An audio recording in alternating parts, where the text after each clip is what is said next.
All right, welcome everyone to the Flux Dev Meeting. Today is May 10th. Let me take a look at if you have any agenda items, please add them to the document. The first one is current GA dev focus.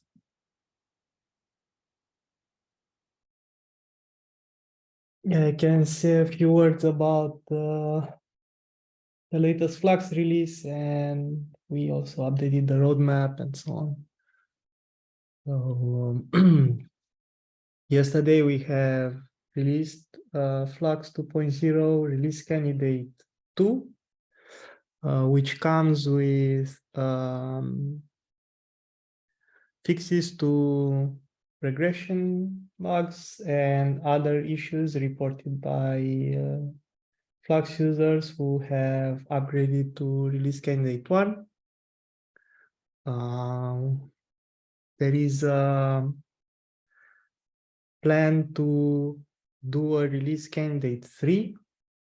Why we are keeping doing these release candidates and not go directly to 2.0 GA is the fact that we've decided to delay the GA release until we can upgrade all the Flux controllers to customized version 5 and to Kubernetes 1.27.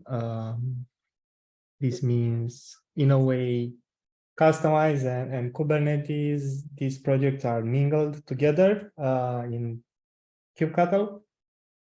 I'm guessing everybody knows there is a kubectl -k or kubectl customize command, which means the libraries that we depend on to, for example, set up our flags and make use of customize. Basically, Kubernetes depends on the customize API and some packages from there. We depend on Kubernetes and customize. So customize version 5 comes with breaking changes in their API. So we tried to upgrade some months ago when version 5 was released, and we found a blocker.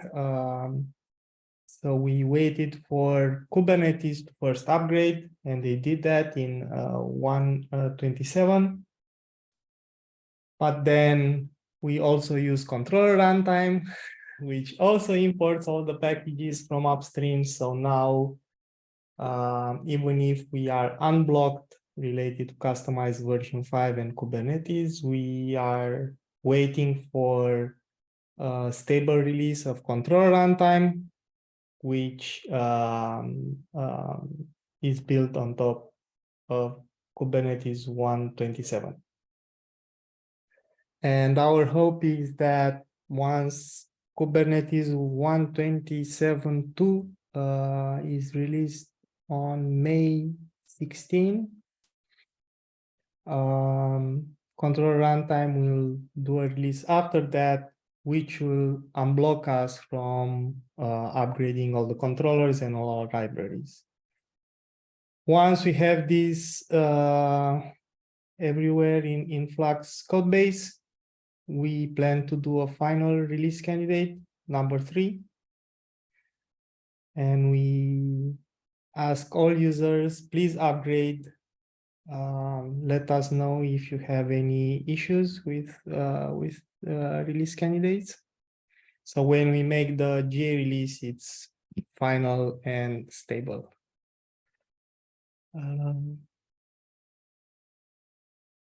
That was it for project update. So yeah, the focus right now is on testing the release candidate 2, react fast to any issues that users may find. And in parallel, I know Hide is working on Helm controller and yeah, the refactoring there, which will help with the next milestone that we have for promoting the Helm APIs to GA.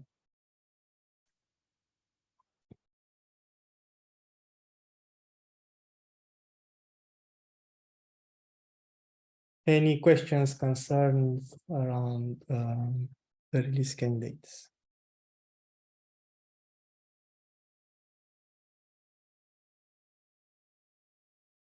No? Okay, let's move forward. Daniel, you want to say something about the Google Summer of Docs? Sure. So we made it. We hired our technical writer for Google Season of Docs. The date to submit the deadline is today, and we submitted them. Everything is confirmed at Google, so we can go ahead. The participant is Mehak Said. We had a chat with her yesterday or the day before, can't remember. And I want to thank Sunny, Hide, and Kingdon, who very much helped in the selection process. We got around 70 applications, which was a lot to go through. But we were very happy with what she did last year. She worked in the summer of or season of docs last year for Cert Manager as well. And they had a couple of very similar challenges. So two parts we wanted to solve in our docs are improve the navigation experience is a big one. And another one is to make sure that questions we get from users a lot, where people have a misunderstanding or they don't understand the concepts well enough.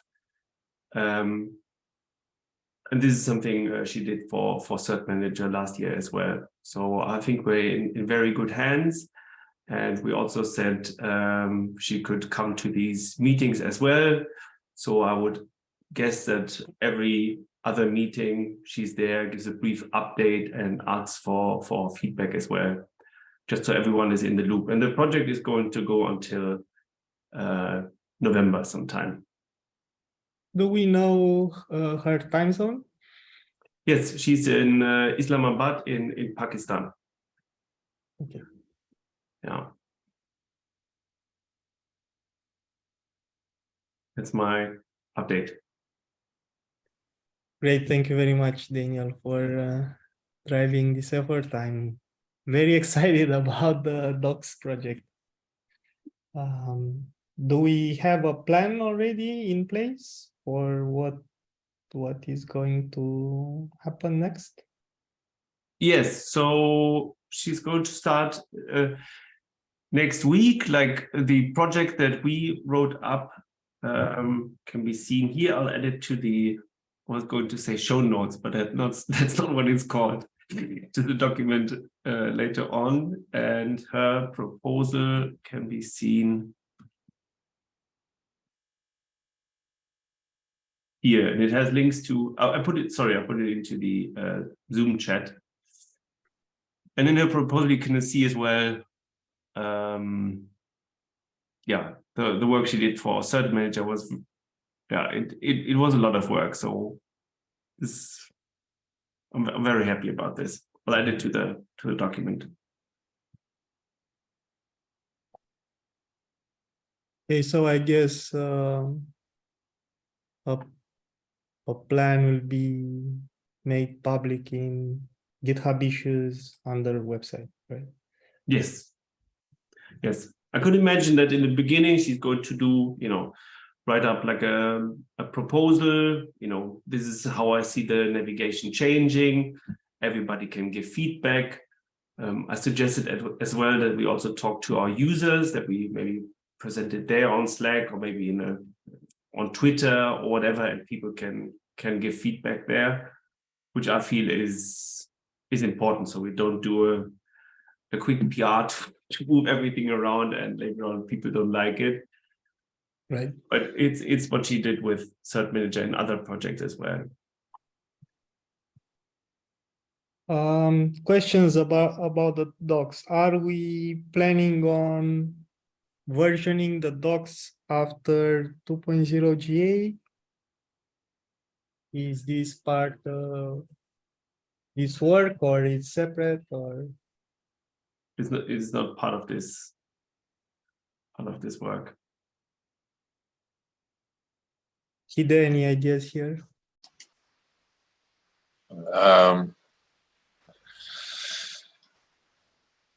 Well, I'm occupied, so I can do it, but I think we should do it.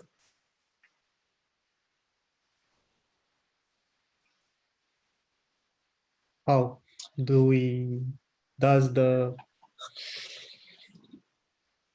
I know. Well, there Kubernetes are different is ways the you can go by it, right?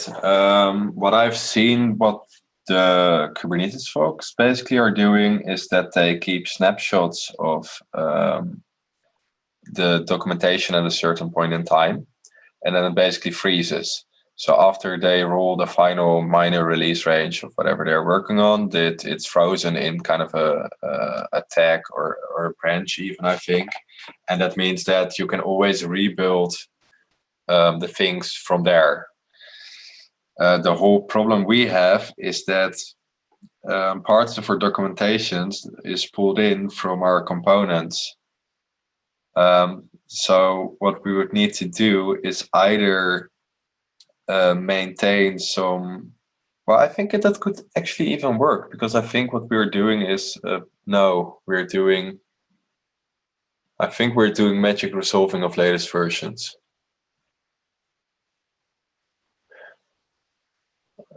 Well, anyway, someone needs to figure out what's dynamic and what's not, and how to freeze that into a certain shape. And then we just need to branch off every time I think we create a new minor range. And then we can just keep a version for each minor range. And then we also have to think about how to make this visible in the documentation itself, and how it affects search, and some other things. But it's a task on its. I mean, the whole exploration of how we do it is a task on itself. I mean, Yeah, so what I'm seeing on Kubernetes, they have this dedicated website for the API docs. But for, I don't know, guides and everything else, you don't have a versioning scheme. So maybe we could snapshot all the API docs and do versioning for those in branches or something like that. But okay, so the takeaway from this is someone has to look on how Kubernetes does it for the API docs and see how we can modify Hugo to be able to switch between versions.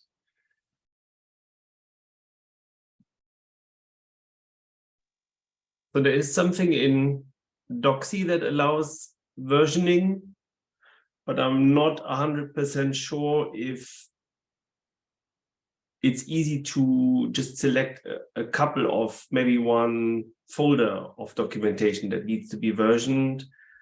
I'm not sure how granular it is. But I can add a link to the document. the way the versioning of Doxy works is that they assume that you basically maintain different versions of your things at different URLs, I think. And what it then does is that based on the list you provide to it, it just builds this navigation kind of thing where you can click on every version, and it will then just create a URL which you are redirected to. So it's very simple. It's basically just a list.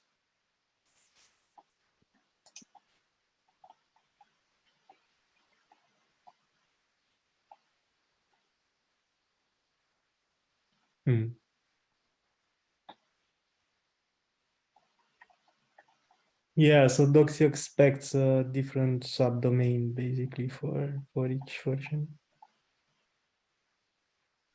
No, it doesn't have to. You can also put it on pods. It just expects a different URL unique to the version. Oh, okay. Yeah, I was looking at their example and they use. No, it's just a list, so it Okay. doesn't really matter.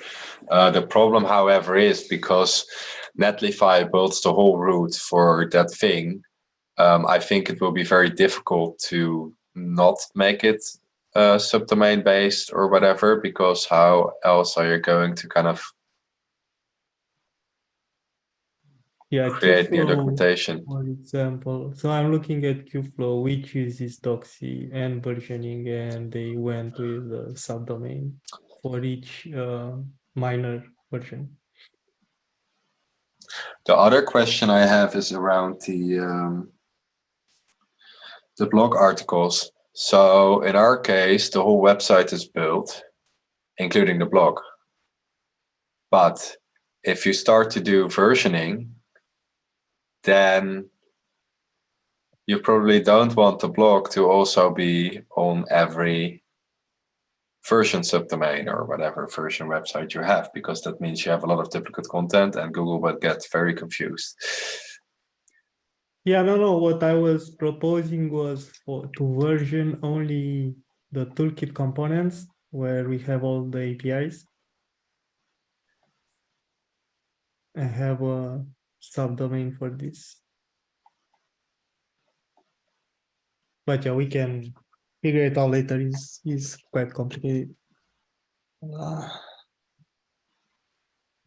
Anyway, we can. Is not a blocker for the redesign of docs.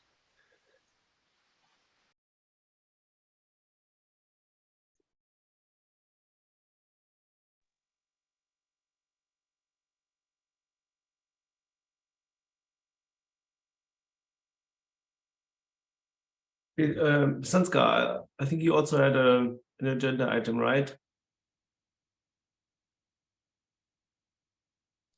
Yeah, so I couldn't figure out how to unmute. So there was an issue on image automation controller regarding like pushing to a ref spec. So I just wanted to update like how I'm doing it. So since ref specs can be anything,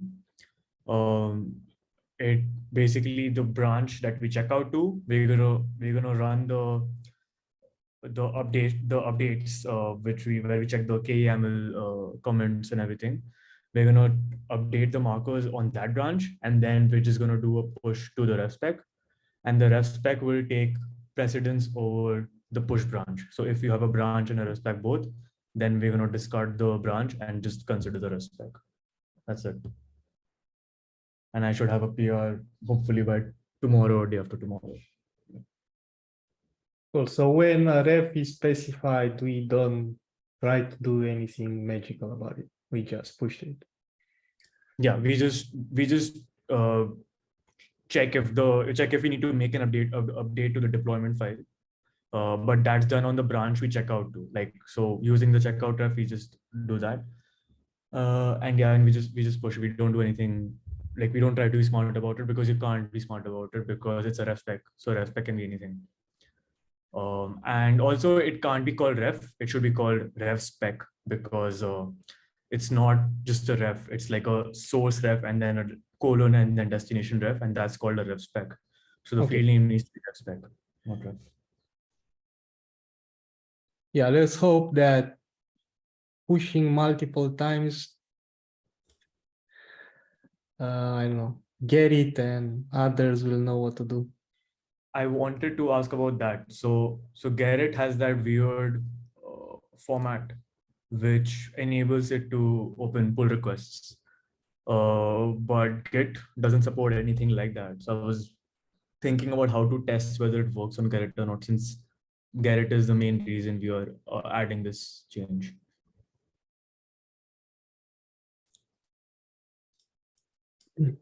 We can build a RC from your pull request, then ping the people on that issue to test it out. Okay. Yeah, I'm not sure what Gerrit will actually do. Let's say you have 20 images. 20 image policies, one image automation will do 20 commits, and for each commit we'll push to the same ref spec. We'll get it open 20 pull requests. That will be really nasty, but I don't know, there's nothing we can do about it. It's more Hey, sorry, I opened that issue. oh, great. Hey, Mateus. Hey, so what happens is that we have this, I don't know if it's a feature of Garrett or if it's something that we have in our CI, but every commit message has a line with a commit ID.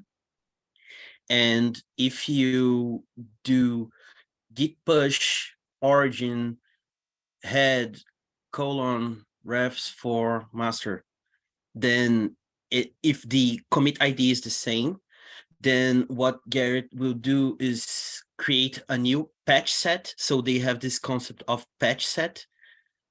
Like every commit that you push to your change creates a new patch set.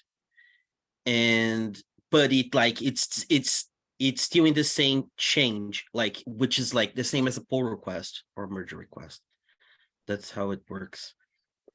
Yeah, but so yeah, the behavior of image automation is that it watches image policies and it reacts to an image policy change. So if you have more than one image policy in a namespace where the image automation is, for each policy, it will create a different commit, unless by some chance all the image policies update at the same time. But you can't rely on that. There are delays between them and so on, right? So what we are doing now with allowing people to specify a branch name that doesn't exist is the fact that basically we create that branch and we push all these commits to that particular branch. Then people can create some automation and have a pull request where you basically where image automation. right, this is what we have right now, right? Yes. Okay. So this is one way of bundling all the updates in a namespace in a single pull request. Then you merge them once and all things get updated. Now, for each image policy, you should assume there is a different commit ID. Now, based on what you're saying is, Gerrit will look up the commit ID, will see that it's different, and he'll open 20 requests. Yeah, like if I mean I can check out if this commit ID thing is something that is a Garrett feature or if it's something we built on our side. I don't know. I can double check that. But that's exactly what happens. If the commit IDs are different, then that's gonna open a different Garrett change, which is like a different pull request. That's how it works. But I can investigate that and give you guys more information.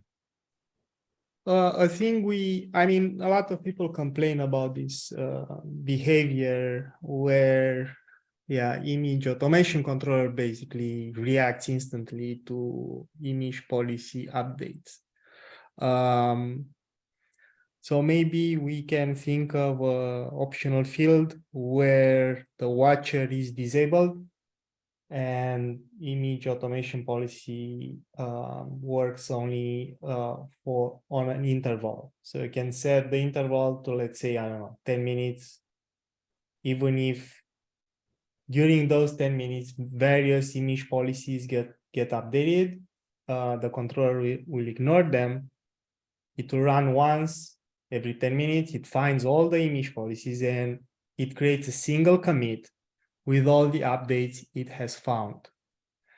So then Gerrit will create it will be a single commit, so it will create a single pull request with all the things that you want to update in that namespace. It's something to consider. I'm not sure how easy it is to disable watches for a particular custom resource, but that's something that I know many users asked for. many users ask for like having less commits that change more things. Yeah, so instead of reacting to image policy updates, you ignore them, you don't react to them.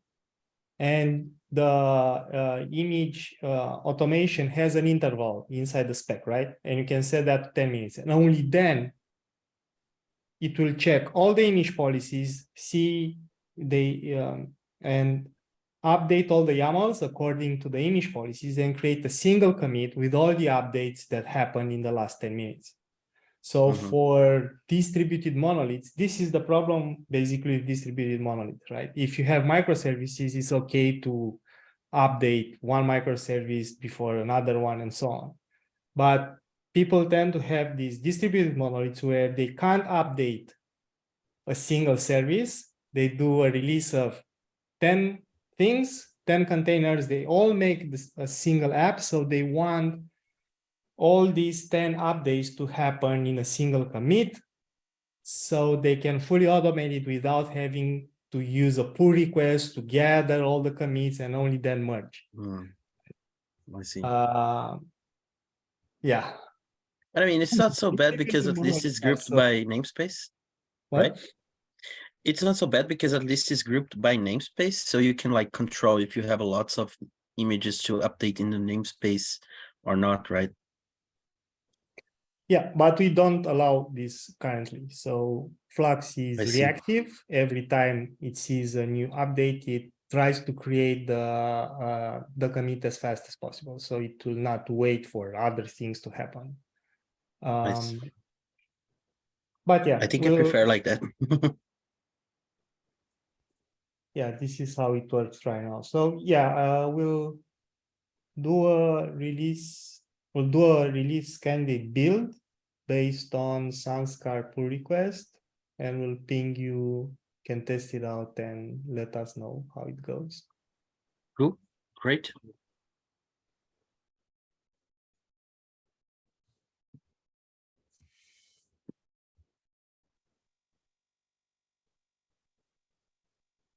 Matthias, was this all about your agenda item as well, or did you have anything more you wanted to talk about? Actually, I just added one. It's a coincidence that we talked about this one. The one I added in the end now is about adding. It's a simple thing. It's adding metadata to a Helm release spec. So he suggested me to join the meeting to discuss this. In this particular case, it's a change that overlaps with another one, which like adds metadata fields to the event, but retrieved from somewhere else, which I didn't quite understand yet. But like it's from Helm labels. Do you know exactly where is it extracting the? So the reason I asked you to join is because what you're trying to do would potentially be, well, you're trying to add it to a Helm release, right? So your idea is to basically allow someone to define a map in the Helm release with additional metadata that should be added to the events emitted for that Helm release, right? Yep. But once we open that gate for the Helm release itself, someone else will come up and be like, okay, I have a customization and I also want to add metadata there. Or yeah, I have a Git repository and I also want to add metadata there. So I can't simply say like, hey, this is nice, let's add it to the Helm release, because then we indirectly create the expectation that it might also appear in the other object kinds we have. Which is why I wanted to discuss this, because yeah, I mean, I didn't reach that point, but that's exactly what was like next in my train of thought. I was gonna open the issues and pull requests for the other objects as well at some point. But yeah. So what would this metadata do? Okay, so let me explain my specific use case. So in my company, like one of the most important challenges that I have to overcome in order to successfully implant Flux there is the promotion flow. Like that's why I followed the Helm promotion guide that we have. It's really cool. So I'm kind of like working around adding filing the feature requests and bugs around that workflow, like the one that the inclusion list that I implemented recently. There's also the bug in the revision of the metadata not being considering the rate limiting, and also the fact that when I change spec dot values in a Helm release, it doesn't have anything to reflect that on the rate limiting key as well. So that's like when I wrote a 60-page long design document in order to completely replace Spinnaker and Ansible by Flux and infrastructure as code. Like one of the big feedbacks that we got was like about like how Spinnaker does this promotion flow for us. And the specific, so this is like my big picture of what I'm trying to do at my work right now. And like this specific issue that I added today in the agenda is I like right now I'm passing information from the alert to the GitHub repository dispatch workflow using the summary field of the alert. So the summary, like in the guide says env staging or env equals staging or env equals prod, right? What I'm doing is that I'm adding more stuff there. It's the only way I found to like specify something in my Kubernetes manifest, specifically the alert manifest, and pass information from that alert to the GitHub workflow. And like I'm passing this inline key value, comma separated list of things. Then you have to parse it in dispatch because it's not structured. Yeah, it's like not the nicest way, right? It's definitely not something that like I already can do what I want with what's implemented, but it's like just just to make it even So even adding more beautiful. Arbitrary key value pairs to the event without having to parse them from the summary. Right? Yeah, and I even divided this, like I would like to divide this in 2 levels. So you can both specify metadata in the alert, and you can specify metadata in all the other objects. So such that you have it's a chain that adds more context, right? So for example, I wanted to have a single alert in a cluster for all the Helm releases without filtering by namespace, for example, or the name of the Helm release in the namespace. And then like this alert would catch all the Helm release events, and the events come with some metadata that I have that is per Helm release. And it also adds the like right now, since I just want to pass the cluster, like the environment, I can just like use the summary because it's just one field, like just like the guide does. But I think like the more beautiful way would be to like also have a metadata map there as well that just like adds to what the event already has and then goes to GitHub. And then I would have like cluster and some other things on the Helm release level. Yeah, I'm open to adding metadata to the alert API first, having it on all objects and then passing it through to notification controller means we need to change the event API that we currently have, and is v1 beta 1. Right. And that one is scheduled in the roadmap after we do the Helm GA part. for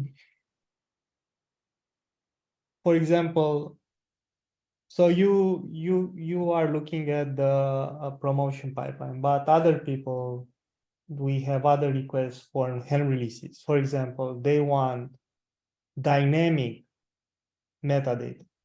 For example, what people want is the app version inside the chart, not the chart version, but the app version. And they want that as a metadata in the event. There's not something that you can set in the helm release, in the alert, anywhere, because that information is dynamic, comes from chart.yaml. Do you know what, how I Others want to want- solve this? I solved this problem like with what I had.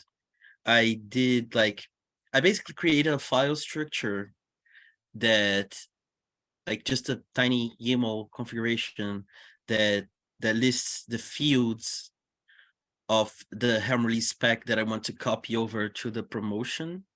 Like it's totally a hack, of course. So like if it was done by like if we had something in the API set, the Flux API itself, it would obviously much better. But yeah, I totally like I also want that as well. Like I implemented that like in a hacky way. Let's put it like that. Yeah, because you could basically, if you have the container image tag in values YAML, probably that's the tag is the same, has the same string as the app version. So you could basically parse the values and get the app version from there, even if it's not the one from chart YAML or stuff like that. But for dynamic upgrades, where you in a helm release, you say chart version 1.star, there is For the nowhere that values as well, information right? is what? The Helm values as well, like spec dot values. Yeah. That could be passed as well, right? Yeah, but the actual app version from chart YAML can't be hard coded Oh. in this, right? Because it's dynamic. The version is dynamic. So Flux discovers, oh, there is a new version of the chart, which probably may or may not contain a new version of the app. Mhm. So there is no one besides helm controller or source controller, no one besides the Flux controller know exactly for this event what's the actual app version. Right. So there's more about allowing people to enriching the Flux events with data extracted from Flux sources, right? Which overlaps with what your proposal is. Let me add static metadata to custom resources. Other people want dynamic metadata for a particular custom resource, right? So we need to find some way of expressing this in the Flux event API, then go and implement everywhere. Okay, this is how we allow people to specify static metadata for custom resources. These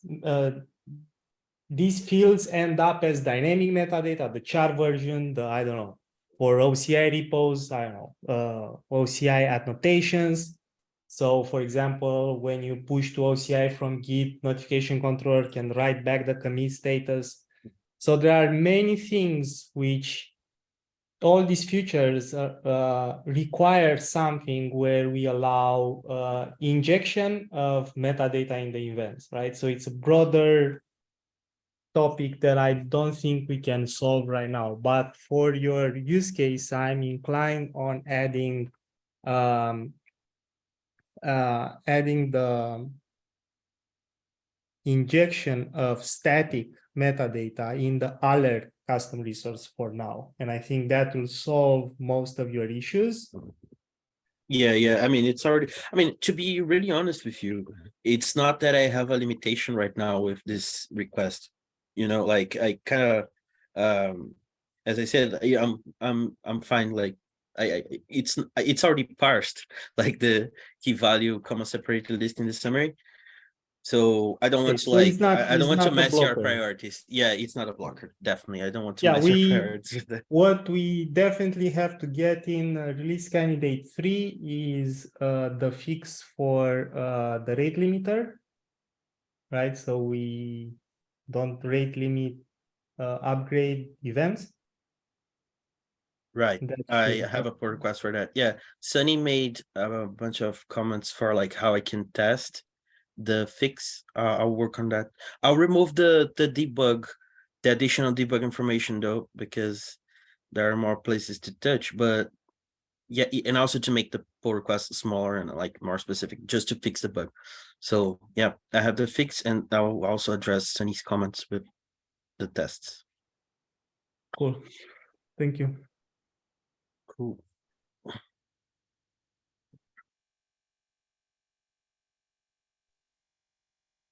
Did we skip any agenda items, or do we have everything?